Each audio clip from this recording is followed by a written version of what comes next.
नमस्कार, आप देख रहे हैं किन्नी टाइम्स। तो नजर डालते हैं दिन भर की बड़ी खबरों पर। वायु प्रदूषण का कहर। दिल्ली एनसीआर में अगले आदेश तक स्कूल कॉलेज बंद, ऑनलाइन होगी पढ़ाई।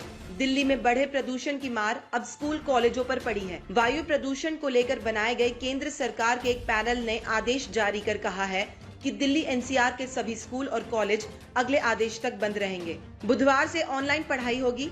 मंगलवार की रात commission for air quality management ने शहर और आसपास के क्षेत्रों को वायु प्रदूषण से निपटने के लिए कई निर्देश जारी किए। दिल्ली एनसीआर के स्कूलों को बंद करने का फैसला प्रदूषण को लेकर हुए आपातकालीन बैठक के बाद लिया गया है। इस कमीशन ने अपने निर्देश में कहा है कि कम से कम 50% सरकारी अधिकारियों को 21 नवंबर तक वर्क फ्रॉम होम की इजाजत देनी चाहिए।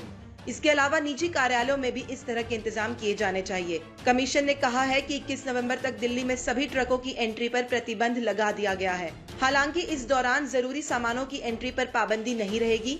इसके अलावा रेलवे, मेट्रो, एयरपोर्ट और राष्ट्रीय सुरक्षा, डिफेंस को छोड़कर अन्य सभी तरह की कंस्ट्रक्शन पर भी 21 नवंबर तक रोक लगा दिया गया है। इससे पहले दिल्ली में मंगलवार को वायु गुणवत्ता और खराब होकर गंभीर श्रेणी में चली गई और दिल्ली सरकार ने उत्तरी राज्यों के साथ बैठक के दौरान प्रदूषण संकट से निपटने के लिए दिल्ली तथा राष्ट्रीय राजधानी क्षेत्र एनसीआर में वर्क फ्रॉम होम नीति लागू करने और कुछ उद्योगों को बंद करने जैसे कदम उठाने के सुझाव दिए। उच्चतम न्यायालय ने सोमवार को वायु गुणवत्ता प्रबंधन आयोग को संयुक्त बैठक करने का निर्देश दिया था।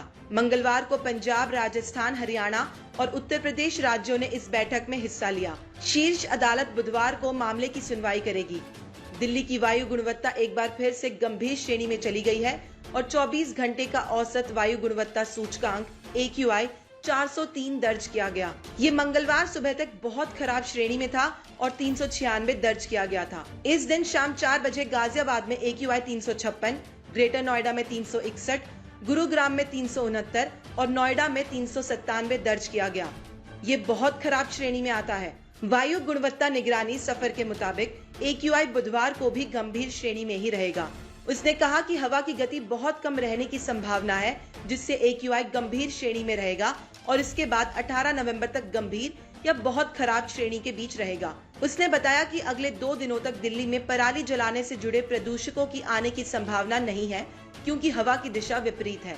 दिल्ली की हवा की गुणवत्ता में रविवार को थोड़ा सा सुधार देखा गया था और AQI बहुत खराब श्रेणी में दर्ज किया गया था। बता दें कि AQI को 0 और 50 के बीच अच्छा, 51 और 100 के बीच संतोषजनक, 101 और 200 के बीच मध्यम, 201 और 300 के बीच खराब, 301 और 400 के बीच बहुत खराब और 401 और 500 के बीच गंभीर श्रेणी में माना जाता है। तमाम बड़ी खबरों के लिए बने रहिए किन्नी टाइम्स के साथ। वीडियो को लाइक करें, चैनल को सब्सक्राइब करना ना भूलें।